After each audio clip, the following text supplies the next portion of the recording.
Marcus Hutchins. Malware tech. The name might ring a bell. Maybe you picture a hooded figure hunched over a glowing screen, or perhaps a digital vigilante battling unseen forces in the depths of the internet. The truth, as always, is more complex. Marcus Hutchins is a cybersecurity researcher. He is also the accidental hero who stopped the WannaCry ransomware attack in its tracks. In May 2017, the world held its breath as WannaCry spread like wildfire. This malicious software held computers hostage, demanding ransom for their release. It crippled hospitals, shut down businesses, and caused chaos across the globe. Then, a young security researcher stumbled upon a kill switch buried within the code. With a few keystrokes, Marcus Hutchins, known online as Malware Tech, brought the digital pandemic to a halt. He became an overnight sensation, hailed as a hero by the very people he protected. But his story was far from over. Hutchins' victory was short-lived. His past as the creator of the Kronos banking malware came back to haunt him. He was arrested and charged with cybercrimes. The world watched in disbelief. How could the savior of the internet also be a perpetrator of digital mayhem? Imagine a world thrown into chaos, streets filled with frantic people, emergency alarms blaring, and a palpable sense of fear in the air. Hospitals, the very places meant to be sanctuaries of healing, were forced to turn away patients. Overwhelmed staff struggled to keep up with the influx, and the emergency rooms were scenes of utter chaos. Businesses, the backbone of the economy, found themselves paralyzed. Their data, the lifeblood of their operations, was held hostage by an unseen enemy. Office workers stared helplessly at frozen screens, their productivity grinding to a halt. Governments around the world scrambled to contain the damage. Crisis meetings were held in war rooms, and emergency response teams were deployed in a desperate bid to regain control. This was the stark reality in May 2017. WannaCry, a ransomware strain of unprecedented virulence, stormed across the globe, leaving a trail of devastation in its wake. Exploiting a vulnerability in older Windows systems, WannaCry infiltrated networks with terrifying speed. It was like a digital wildfire, spreading uncontrollably from one system to another. Once inside, it encrypted crucial files, rendering them useless. The screens of countless computers displayed the same grim message: pay up or lose everything. A ransom note, stark and unforgiving, demanded payment in Bitcoin to regain access. The digital currency, known for its anonymity, was the perfect tool for the attackers. Panic ensued. No one was immune. From small businesses to large corporations, from individuals to entire nations, the fear was universal. From national health services to multinational corporations, everyone was vulnerable. The attack did not discriminate. It targeted any and all sectors indiscriminately. The attack highlighted the fragility of our interconnected world. In an age where everything is connected, a single piece of malicious code had the power to bring down critical infrastructure. The economic impact was staggering, with damages estimated in the billions. Businesses faced crippling losses, and the global economy took a significant hit. But beyond the financial cost lay a deeper fear. The attack exposed a vulnerability that many had not fully comprehended. The digital age, with all its advancements and conveniences, also brought with it a new kind of threat. The attack exposed our collective vulnerability in the digital age, a vulnerability that could be exploited by anyone with the right knowledge and tools. Then, amidst the chaos, a glimmer of hope emerged. In the darkest of times, it often takes just one person to make a difference. A young security researcher, working tirelessly to understand the malware, stumbled upon a lifeline. His dedication and expertise led him to a crucial discovery. Hidden within the code, like a beacon in the darkness, was a kill switch. This discovery was nothing short of a breakthrough. By registering a specific domain name, the malware's propagation could be halted. It was a simple yet ingenious solution to a complex problem. With swift action, Marcus Hutchins, the man behind the Malware Tech alias, activated the kill switch. His quick thinking and technical prowess effectively stopped WannaCry in its tracks. The world breathed a collective sigh of relief. Marcus Hutchins' actions averted a global catastrophe, and he was rightfully celebrated as a hero.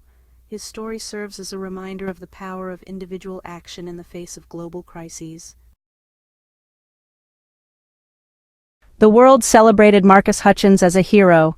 Known by his online alias, Malware Tech, Hutchins had single-handedly stopped the devastating WannaCry ransomware attack that had crippled systems worldwide. His quick thinking and technical prowess earned him accolades from every corner of the globe.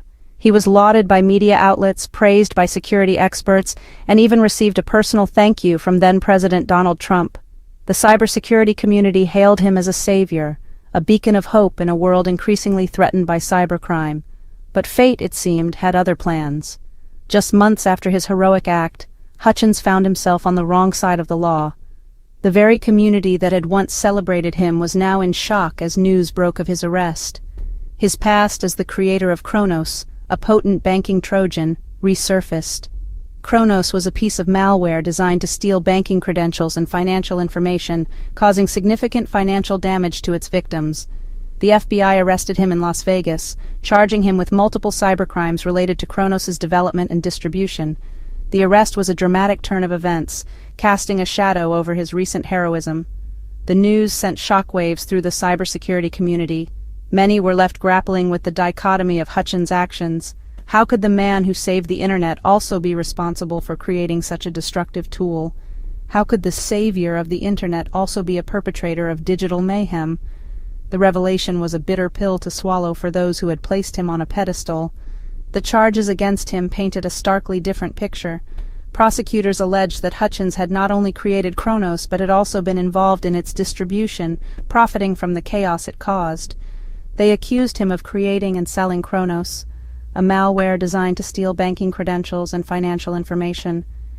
The indictment detailed his alleged involvement in a criminal conspiracy, casting a long shadow over his recent heroism. The indictment detailed his alleged involvement in a criminal conspiracy, casting a long shadow over his recent heroism. The legal documents were damning, outlining a series of actions that painted Hutchins as a seasoned cybercriminal.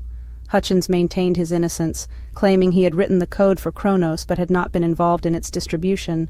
He argued that his intentions had been misunderstood and that he had since reformed, dedicating his skills to protecting the digital world. The case sparked a fierce debate about the nature of hacking, redemption, and the often blurry lines between good and evil in the digital world. Experts and lay people alike weighed in, discussing whether a person could truly change and what it meant to be a hacker. Was Hutchins a reformed hacker who had used his skills for good, or was he a wolf in sheep's clothing, exploiting his newfound fame to mask his criminal past? The duality of his persona became a focal point of public discourse. The trial promised to be a legal battleground where the very definition of a hacker hung in the balance. As the courtroom drama unfolded, the world watched closely, eager to see whether Hutchins would be vindicated or condemned. The outcome would not only determine his fate, but also set a precedent for how society views the complex world of hacking and cybersecurity.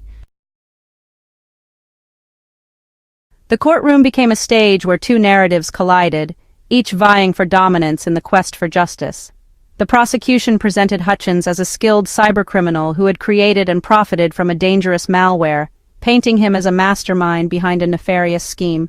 They painted a picture of calculated intent, alleging that he had knowingly participated in a criminal enterprise, meticulously planning and executing his actions with full awareness of their consequences.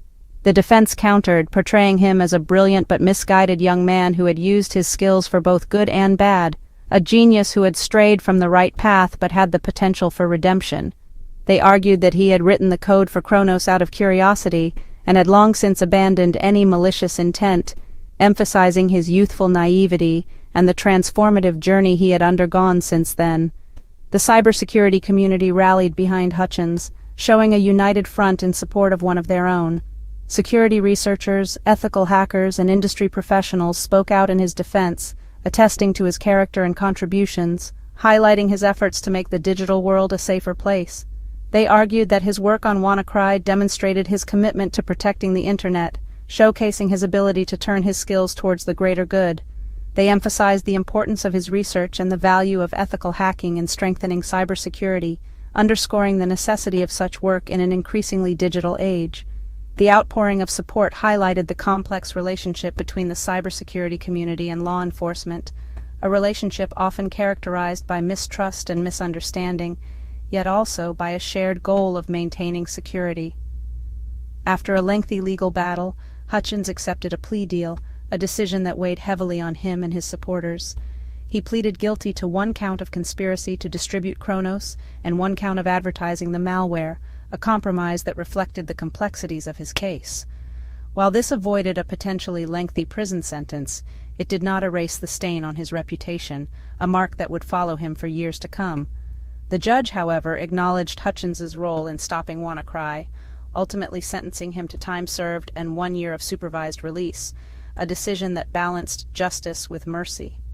The verdict, while not a complete victory, recognized the complexities of the case and the contributions of a talented, albeit flawed, individual, leaving the courtroom with a sense of closure and a hope for a better future.